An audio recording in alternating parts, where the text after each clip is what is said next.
Hello everyone, today we will discuss about 10 things related to UX design that you need to take care. So let's get started and watch this video till the end, and if you like this video please like, subscribe and comment down below. I will try to answer all of them and thank you so much. Let's get started. 10 things that I believe every UI UX designer should know. So first thing is how to conduct research.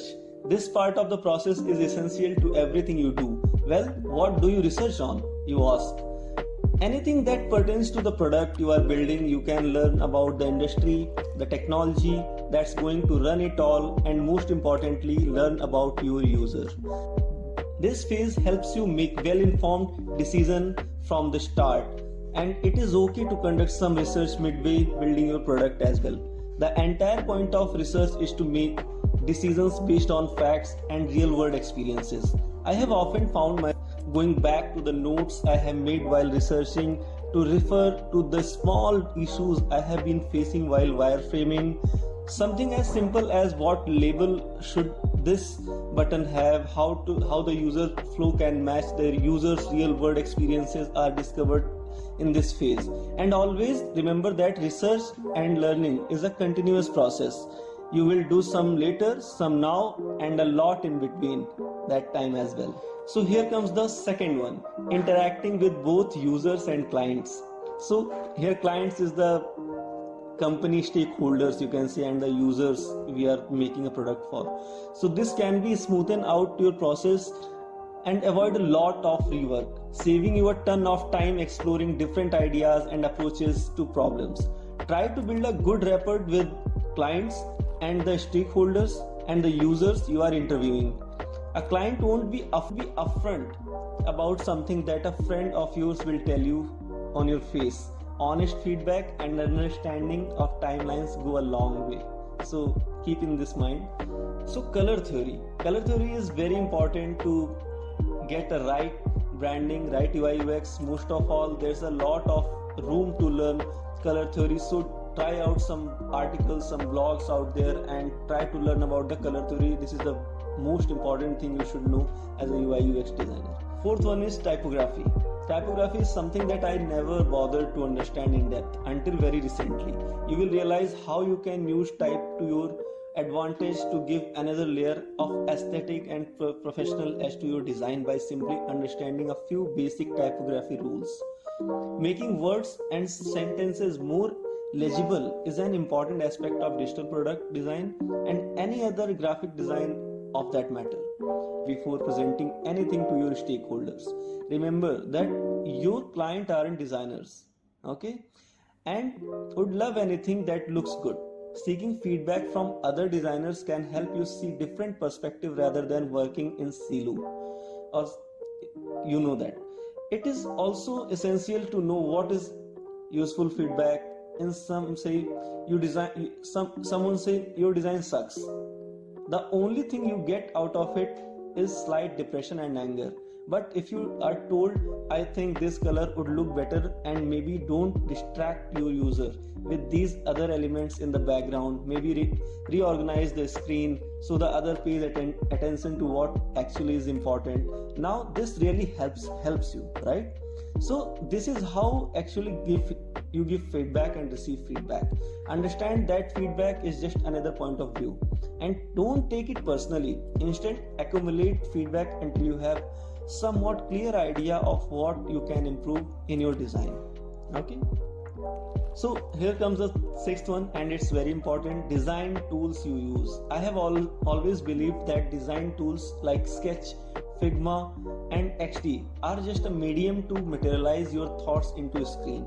But the fact remains the same, that mastering a certain tool will definitely increase your workflow speed. And the lesser the lag between your thinking and materializing your thoughts, the better off you are. Okay, so basically your mind should spend more time thinking about what to design than actually designing it. So tools like Figma, Sketch and XD have similar UIs, and it would be pretty easy to move from one to another with a little buffer to get used to a new tool totally. If you are working with a team that uses Figma, all your sketch talent will be used but little slower. Always be open to learning new software. It doesn't hurt to have a little extra space to breathe. Got it? So here comes the seventh one, where to look for inspiration. Although designs from Dribble barely ever make it to functional website or app, it's always too good to see what's trending and what concept you can adopt to your product. Spending a good amount of time exploring and looking for inspiration online. So the more time you spend on exploration, the better your final results will be. The most frequent place I have visited for inspiration is Dribble, Behance. You can find inspiration from Pinterest as well, and even Google Images. If you want to, or anything out there in the real world, maybe you can make a button work like a doorknob. Correct? You never know what you will come up with when you let your mind flow, and how you can get inspired with something. Now coming to the eighth one, that is design principles. Although we abide by most of these without knowing, and no rule says you have to remember every design principle and abide by them always, but it is always handy to know what effect a certain principle can have on the UI. It's the difference between running around aimlessly and knowing where you want to be. Okay, so knowing always helps. And the ninth one is showcasing your work, the portfolio. So you might be better than most of the designers out there, but if you can't present your work in a meaningful way, you are no better than most at finding a big paycheck by client. Okay, so ninth one is showcasing your work, the portfolio. You might be better than most of the designers out there, but if you can't present your work in a meaningful way, you are no better than most at getting a job or finding that big paycheck by client.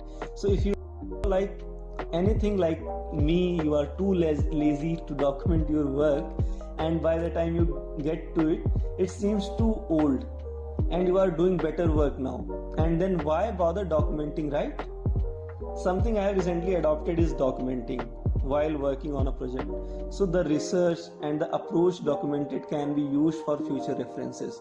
So must document everything. Try to showcase your projects, what you are working on. This will help you a lot in a long run. Now coming to the user. Understanding your user is the key to build a great interface or a great experience, but always keep in mind to maintain a balance between your business goals and user preferences. So don't go out of your way to make your users happy while your business suffers. Don't do that. So understand your users well. A great way of doing this is building user personas and user interviews. On a strict timeline, it might be difficult to do either of these, but always remember that it might be better to ask the question what they prefer. Your users don't always know what they need, so asking the right question is important. So being a designer, just do not need the right kind of tools, but the skills to engage the right conversation with users. This is important, so try to know your users. Okay,